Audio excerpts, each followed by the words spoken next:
Running body. এই running body উপরের part থেকে শুরু হয়, মানে বডি ঢুকবে এই সাইড থেকে। দেখেন আমরা আগে তলার বেল্টটা ঢুকবো। কোন বেল্ট? তলার বেল্টটা। এই দেখেন বস, এটার নাম কি ওয়েস্ট বেল্ট? এখন যারা জয়েন করতে হবে এটা ওটা তো বডি। দুইটা পার্ট এক লগে সুন্দর করে একটু ভিতরে দিবেন, দিয়ে চালাই দিবেন।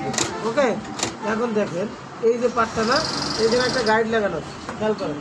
এই গাইড বরাবর ধরতে হবে, ঠিক আছে? এখন এই বডিটা হালকা করে টান দিবে, টান দিয়ে স্টেপ করবে। স্টেপ করলে এই দুটো ধরা লাগবে না, কোনো বডি ধরা লাগবে না। এক টানে বডি বানাবে, বুঝতে পারছি? যদি না বুঝো বলো।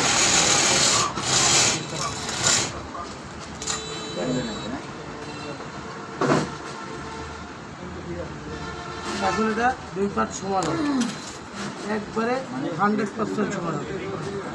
দেখছেন? কোনো আপ ডাউন হবে না। হ্যাঁ,